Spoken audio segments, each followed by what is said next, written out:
Driver Subrahmanyam హత్య కేసులో MLC Anantha Babu పారిపోయారు. 2 రోజుల నుంచి కూడా కనబడకుండా తిరుగుతున్నారని పెద్ద ఎత్తున ప్రచారం జరుగుతూ ఉంది. ఈ ప్రచారం నడుమ ఈరోజు ఆయన శాసన మండలి సమావేశాలకు హాజరయ్యారు. ప్రస్తుతం మనతో పాటు ఎమ్మెల్సీ అనంతబాబు ఉన్నారు. ఆయన అడిగి మరుసలు తెలుసుకుందాం. సార్ చెప్పండి సార్, డ్రైవర్ సుబ్రహ్మణ్యం హత్య కేసు మీ మెడకు చుట్టుకుంటుంది, మీకు నోటీసులు కూడా ఇచ్చారు, అందుకనే కనబడకుండా పారిపోయారు అనేది పెద్ద ఎత్తున ప్రచారం జరుగుతుంది. ఎలా చెప్తారు దీనిపైన? నోటీసులు ఇచ్చారని మరి మీకు ఎవరు చెప్పారో తెలీదు, నాకు నోటీసులు ఇవ్వలేదు. ఇప్పుడు వచ్చి అది మీరు పోలీసు వాళ్ళని అడిగితే తెలిసి ఉండేది. నాకు నోటీసులు ఇచ్చేయలేదు, నాకు నోటీసులు అయితే ఇవ్వలేదు. దట్టు నేను బెయిల్ మీద ఉన్నాను. నేను బెయిల్ మీద ఉంటుండగా నేను దాక్కోవాల్సిన పనే ఉంది. మొన్న సుప్రీంకోర్టులో నాకు మొన్నటిదాకా డిఫాల్ట్ బెయిల్ ఉన్నాను, దాన్ని అబ్సల్యూట్ బెయిల్ చేశారు, పర్మనెంట్ బెయిల్ చేశారు.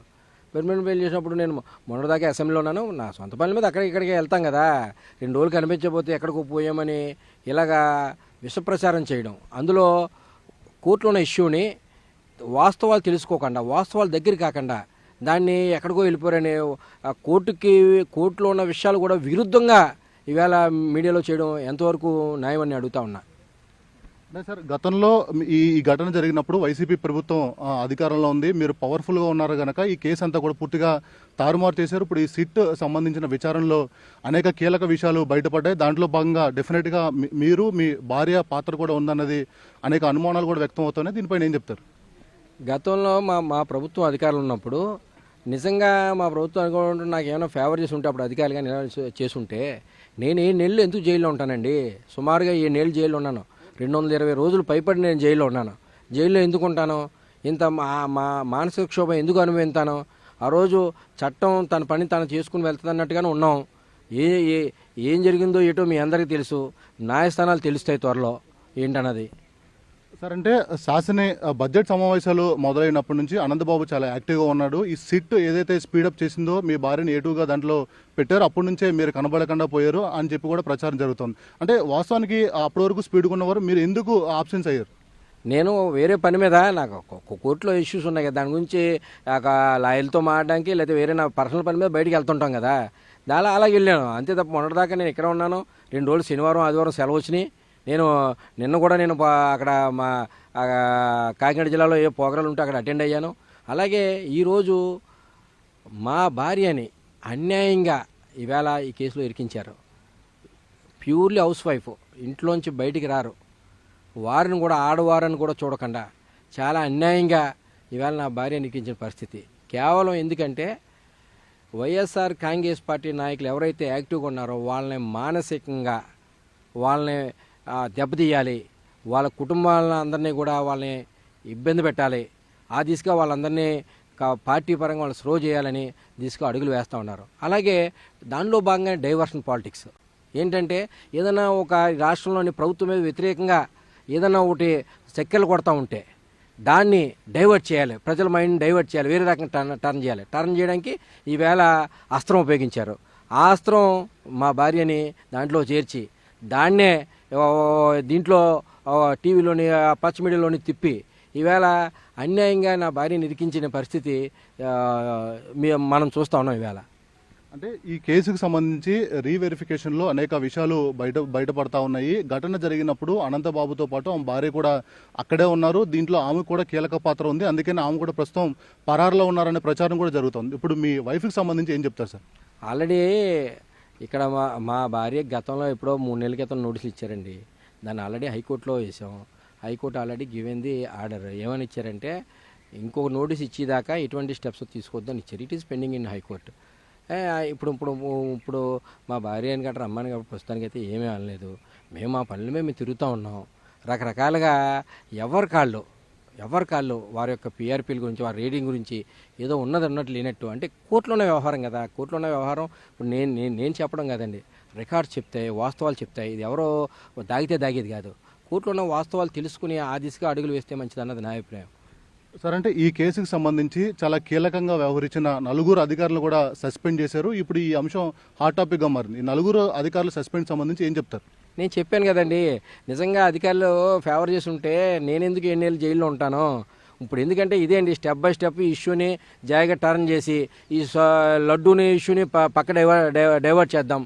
డైవర్షన్ పాలిటిక్స్ ఇక్కడ ఓన్లీ కూటమి ప్రభుత్వం 2 స్టెప్లు అండి. ఒకటి ఏంటంటే ఎవరైతే యాక్టివ్ ఉన్నారో వాళ్ళందరినీ ఇబ్బంది పెట్టాలి, వాళ్ళందరి మీద రకరకాల వేధింపులు చేయాలి. 2 ఏదైనా ప్రభుత్వానికి చెడ్డొచ్చే కార్యక్రమం జరుగుతూ ఉంటే, ఏదైనా ప్రభుత్వం చెడ్డొచ్చే కార్యక్రమాలు ఇక్కడ చర్చ జరుగుతూ ఉంటే ఆ చర్చను పూర్తిగా డైవర్ట్ చేయాలంటే ఏదో ఒక కొత్త విషయం తీసుకొచ్చి దాన్ని హైలైట్ చేసి డైవర్ట్ చేసేవాళ్ళని. ఈ డైవర్షన్లో భాగంగానే ఈవేళ నా భార్యను అన్యాయంగా ఇరికించిన పరిస్థితి, అలాగే నా మీద కక్ష సాధింపు కానీ సుమారుగా ఈ ప్రభుత్వం వచ్చిన కాడి నుంచి మా కుటుంబాన్ని చాలా రకాలుగా వేధింపులు చేస్తూ ఉన్నారు. రకరకాలుగా ఈ కేసును అడ్డెట్టుకుని ఏదో రకంగా వేధింపులు చేసి మా కుటుంబాన్ని నన్ను కూడా బాధలు పెట్టే పరిస్థితి, ఆడవాళ్ళని చూడకుండా కూడా బయటికి లాగే పరిస్థితి. మీ ద్వారా ఒకటే అభ్యర్థిస్తూ ఉన్నా, దయచేసి వాస్తవాలు తెలుసుకోండి, వాస్తవాలు దగ్గరగానే వెళ్ళండి.